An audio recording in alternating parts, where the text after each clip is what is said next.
There's a lot of people that ask me about my approach to miniature painting and how I start on a brand new project. So I decided to sit down consciously and try to document and analyze what I do, starting from assembly to putting down the finishing touches. And even if it happens to be that no one watches this video, to me it was interesting to put into words what I do, when I do it, and most of all why I do it, and to see if there's the potential for optimization.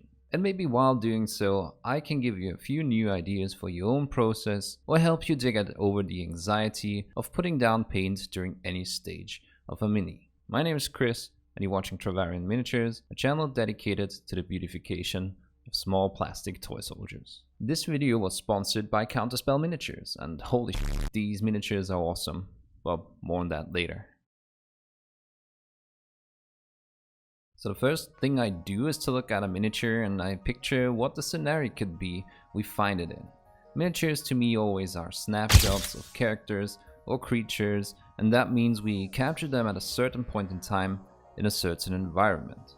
So at the minimum, I want to create one additional interesting element with any base I do. This can be guiding the viewer's eye with an additional angle, like I did here on this mini, adding a bit of information about where the miniature is located, like putting a desert warrior into a snow-based environment communicates something different than showing him on his own turf. Or something like an adventure in a cavern also has implications for the paint job, like an overall darker mood and maybe a light source from an angle. Lots of options here. Like I said, for this base I settled on an additional angle that forces the viewer to start looking at the mini in a bit of a Z-shaped fashion, which makes them slowly explore another part of my story, in this case the gradual skin tone shift of the gargoyle, going from stone colored to his own skin color. Even when I already have a rough idea in mind for what I want to do with the colors of a mini, or even if I have it fleshed out to a high degree, I look at artworks and inspirational material because, if nothing else, my idea might get solidified, or I see a different version of my idea that I like better, so maybe I can add on a little detail, and so on. So I fire up Dr. Google and search for artworks. The first decision I always have to make is whether I want to take a more artistic approach, like playing with mood and ambience, which for some reason to me is never that interesting. I think it's mainly because, yes, that stuff looks absolutely fantastic on a picture, but when you have one intense light source that puts the far side into a shadow, that means one side will have to be boring, because you need the shadow to create a frame for the light. Even if the front just shows a slight color hint, another angle will be lit fully with this light source, and then there is not a lot of options for variety there. The other option would be to have a general global light, which allows me to play with textures and color combinations in a more traditional way, and for some reason I just prefer that personally. Once I decided on the general approach, I want to lay out a plan for my colors. And I'm not thinking about color X and color Y at this point, but what general colors will go well together and what colors I need to represent certain elements like skin, horns, or the leathery parts of the wings. Another place I like to browse for inspiration is ArtStation. There is a ton of talent represented there and so many different art styles to draw inspiration from. I knew I wanted the arms and feet and the part of the tail that touched the stone to be of the same color as the stone itself, and then transition into the other skin color. So I was looking for stone textures mainly, and also interesting colors and patterns for the leathery parts of the wings. That is step one done, and after having found enough inspiration and also realizing a few things I did not want to do, it was time to put on some paint. And this is another part of my process. I never start off of a particular premixed color. I always mix and try to find something I like through experimentation. Through that, my base colors become unique, and I can also vary colors very easily. For example, on the stones I wanted a green base with some yellow-brown dots to shine through. So I mixed both of these colors until I found an interesting shade, and I can always transition into the one or the other afterwards. Another thing that this process allows you to do is altering the value. Like here I felt like the green was too vibrant, so I added some dark gray. Sure, you will never be able to replicate this again down to 100%, but you also don't need to. And in reality, which two stones do look exactly the same? Eventually I have everything covered with a nice base color, to which I add another shade of green to get variety. And then I use the desaturated green to put in the first highlights. Part of my process is to just slap on the paint, and if I don't like it, I simply paint another color over it, like here for the base. Don't be afraid to do so. Even if you put on 5 or 6 layers of paint, it's not like the detail will instantly clog up. It's not that easy to ruin miniatures. Another cornerstone of my process is sketching. I put down opaque layers of color, like here on the arms, to see how far I want to pull up the stone color into the limbs and tail. Another thing I'm sketching in is the volumetric highlights, like down here on the foot, area on stones I want brighter, and I also use that for creating rough texture. I try to combine processes whenever possible. Since I'm happy with the color regardless of what other colors I'm going to use on this mini, I start to define some parts more, like the edge on the stone, and also emphasize the volumetric highlights that I discovered from the sketching.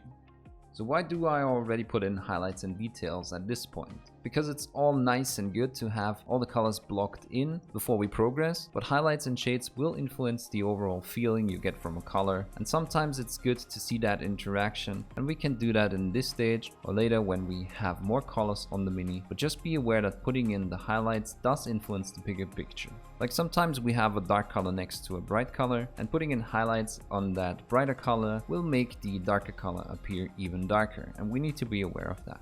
Next I try out colors that go on with the colors I already put down. Here I'm mixing an orange with the skin color, since I knew I wanted the leathery parts to feel a bit more delicate than the rest of the skin, but at the same time have a saturated color that would contrast nicely against the darker parts. I'm initially already creating a light gradient, and we can use wet blending or whatever technique you want to make the upper parts of the wings brighter as per zenithal lights. This is another big pillar of my philosophy.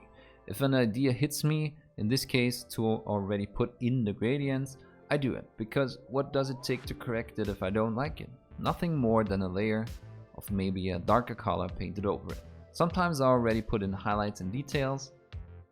Now that the wings are really saturated and draw a lot of attention, the question is, do I mind if the face gets lost a bit in the scheme, or do I want emphasis on it too? So I decided to put on a yellow color, because now that I still have the white base coat, it's easier to do that than to put a bright color over a darker color.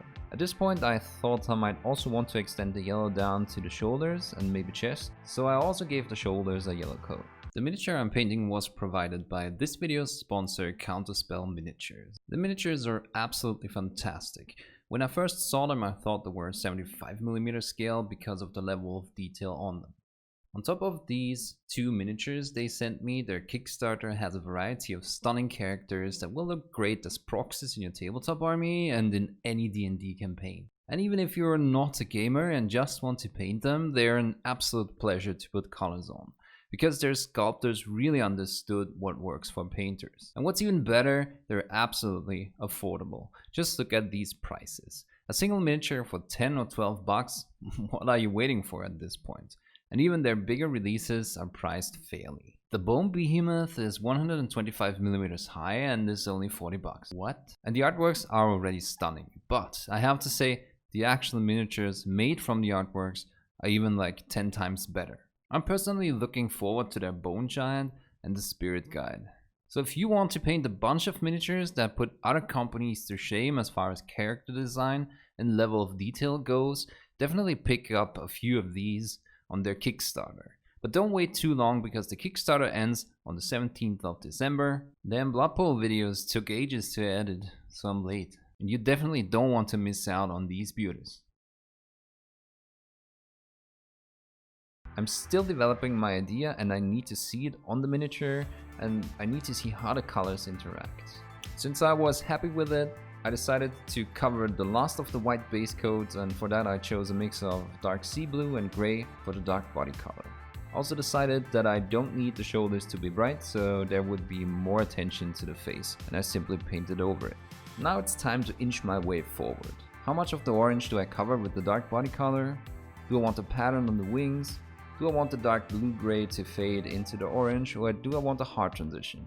Sometimes when I don't know how I want to progress, I go to highlighting some other parts, in this case the dark body, and then decide later when I have a better feeling for the miniature and its interactions. Here I'm sketching in some volumetric highlights to bring out the shapes and distinguish them from each other. Eventually I decided that I wanted a hard edge transition on the wings, so the question was how far to extend the blue-gray into the wings. And I just inched my way forward again, not to move too quickly, as it is easier to put dark or bright colors than vice versa. I also decided that I wanted to have a dot pattern on the transition, so I continued with that.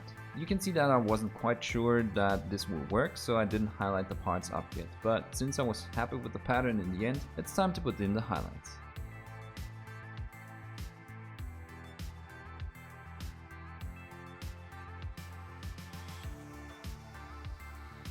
I'm stopping here and I'm analyzing, and I do that a lot because sometimes I will have to reconsider things I do, and I have to consider how can we make this a bit more interesting.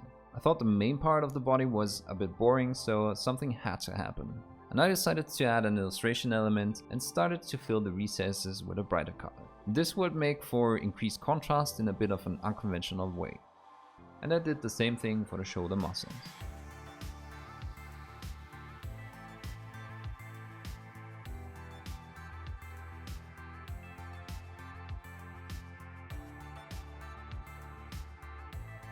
I also had to decide on a color for the spikes on the wings and the horns, and to not make everything busier than it needs to be, my options really only are a shade of white or black, and I went for the even more subtle option of black, which I quickly also highlighted up with some texture.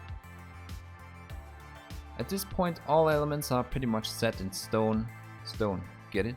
And it's time to A. Get all highlights and shadows to their final values, B. Increase some color intensity, or as we call it chroma, C. Get in more color variation, and D. Refine everything, which ultimately we can do as long as we want, depending on whether we want a gaming miniature, a showcase miniature, or maybe we want to enter it into a competition. So like I said, you can see me do the highlights, for example on the stones.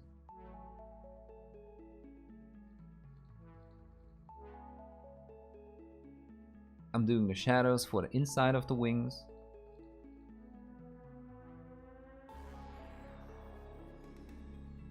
I add more chroma on the outside by adding some pure orange pigment at the end of the wings.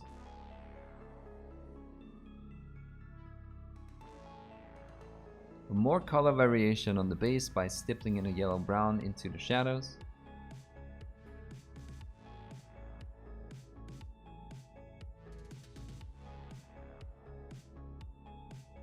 And some more highlights on the orange part of the wings, as well as the darker parts.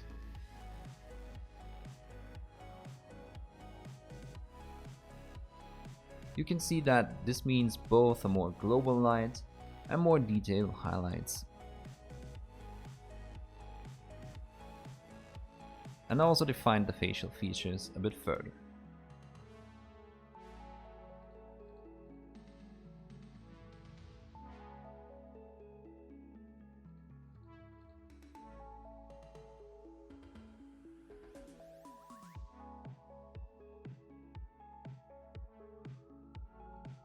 I didn't want to focus too much on the base in this video, but to add more detail I dry brushed the sand and then added a fitting pigment color to make it appear more dusty.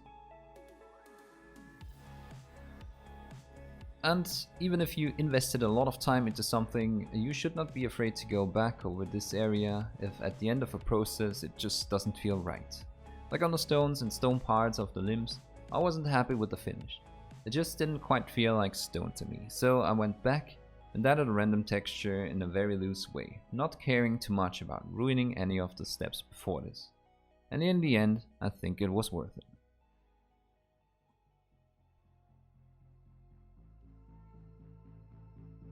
And as we fade to the final turntable, I hope showing you my process from start to finish taught you something new. If you have any questions, put them in the comment section. Don't forget to check out the Counterspell Miniatures Shade Collection on Kickstarter in the link below. Hopefully today was the day I earned your subscription to the channel, and feel free to check out my social media. Every follow on there helps, and maybe consider supporting my Patreon campaign. Never a must, always appreciated. Until next time, stay creative.